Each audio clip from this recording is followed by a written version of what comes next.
Hey everyone, I'm Carly. My pronouns are they, them. I am a cross stitcher, a knitter, a spinner, a quilting and weaving dabbler, and this is my FlossTube. Welcome. Today I am just going to be recapping the second portion of 2025, just so I've got it all in one video. I am really pleased with the results of my stitchy year. I had a really fun time using the punch needle and primitive stitcher that my partner Shelby got for me, the digital subscription. So I got to go back through all their archives. I made a lot of smalls this year. I ended up with more finishes than starts for the first time since I began stitching, which was really, really cool. Real quick, I had 23 finishes and 22 starts. I have one project that I started in 2025 that I didn't finish. Everything else, all 21 other starts, I finished in the same year, which feels incredible. So I had one UFO, which I'll talk about, and I've got a few finishes to share and some FFOs. This is going to be kind of a hodgepodge. I have my stitching things split between my place and Shelby's place. It'll make sense. It'll be bouncing back and forth between here and my house. Reba is also here, and she may have some opinions throughout the course of the video, so if there's any cuts, that's why I'm not letting her speak. My first piece I want to talk about is actually one that I'm not working on anymore. It is The Mitten by Jan Brett. It's available on her website. I don't recommend it. I am so sorry to the person who had left a comment on one of my videos where I talked about this piece, and I responded and was like, the only thing I've noticed is that the image is flipped, but so far, nothing else. I was wrong. This is a 28 count fabric. I was stitching it 1/1, and then realized that the level of detail was not what I was expecting. So I really liked seeing the bear come in, but then this fox has his tongue sticking out, and you're not going to be able to see it because it's my webcam. There is one single red stitch for his tongue. And once I realized that that was the tongue, I had to cut my losses. Then, in terms of FFOs, I don't have any with me because they were all gifts. I had two gifts, two patterns from the Tirzane Initiative website, which is a collection of Palestinian motifs, from Trees, which is like cross stitch. I made these into books for some friends and did some cording around the edges and just had a really good time assembling the books and as well as the pieces themselves. It was fun to get to combine multiple mediums that I enjoy, and also to give them as gifts to people who I know would appreciate them for various reasons.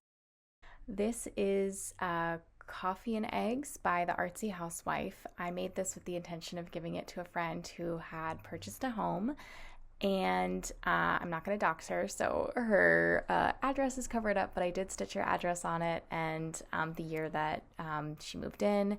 I turned this into a hanging piece. I left a little space to put like a rod so that she can hang it, which she has.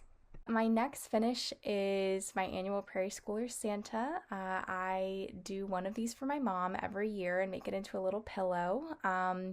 This year was, I want to say 1997. It was the Noah's Ark one, which you'll see if it's up on the screen.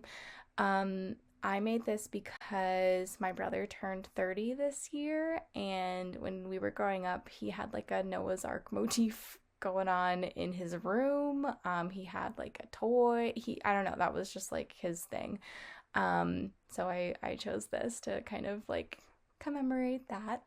Then I had another gift for my mom for her birthday.